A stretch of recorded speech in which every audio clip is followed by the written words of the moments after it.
પુણ્ય પિતા રામજી માતા ભીમાબાઈ જનની જનનો ભગત જન રે કાસુરને કાદાતા પણ નિતર રે જે તું વાંજણી એ તારું મત રે ગુમાવીશું વિદેશથી માણસોને ફરવા માટે આવ્યા અને ત્યારે આપણો દેશ આઝાદ નહોતો થયો સાહેબ, આપણો સમાજ આઝાદ નહોતો થયો અને રાત્રિનો સમય હતો, આવા 1 વાગ્યાનો ટાઈમ હતો અને ગાંધી બાપુ પાસે જાય છે, સરદાર વલ્લભભાઈ પટેલ પાસે જાય છે, જવાહરલાલ નહેરુ પાસે જાય છે એ લોકો, તો એ લોકો આનંદથી સૂતા હોય છે અને એ બધાની મુલાકાત કરી અને બાબા સાહેબ પાસે આવે છે. તો બાબા સાહેબ રાત્રે એના રૂમની અંદર બેઠા બેઠા વિચાર કરતા હતા, સમાજનો વિચાર કરતા હતા. એટલે એ લોકોએ બાબા સાહેબને પૂછ્યું કે બાપુ તો સૂતા છે, ગાંધી બાપુ સૂતા છે, જવાહરલાલ નહેરુ સૂતા છે, બધાય સૂતા છે, તો તમે કેમ જાગો છો? અડધી રાત થઈ છે. તો કે એનો સમાજ જાગે છે અને મારો સમાજ સૂતો છે. અને પછી બાપુએ કાયદો લખ્યો,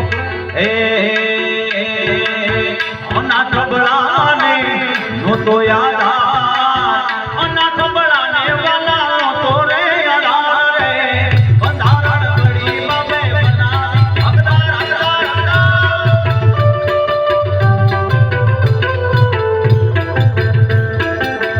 અનાથ બળાને નહોતો યાદ, બંધારણ ઘડી બાબે બનાવી હકદાર, બનાવી હકદાર, બંધારણ વાળો બાબો કાયદાર વાળો, બંધારણ વાળો મારા કાયદા વાળો મારા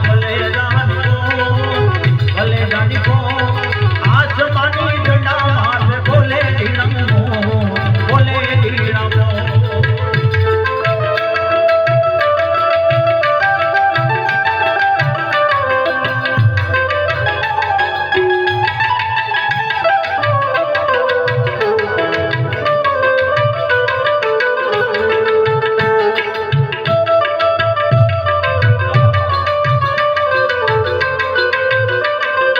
જય ભીમ.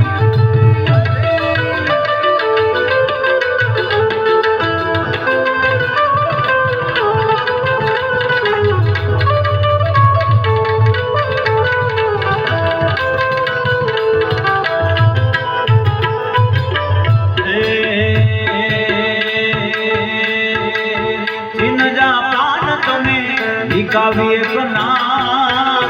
સાહેબ ભારત નહીં પણ આખું વિશ્વ એની નોંધ લે એવો ડોક્ટર બાબા સાહેબ આંબેડકર.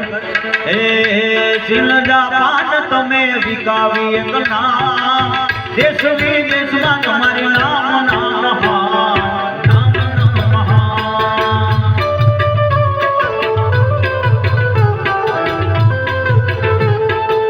સિનજા પ્રાણ તમે વિકાવી એક નામ, સિનજા પ્રાણ તમે વિકાવી એક નામ.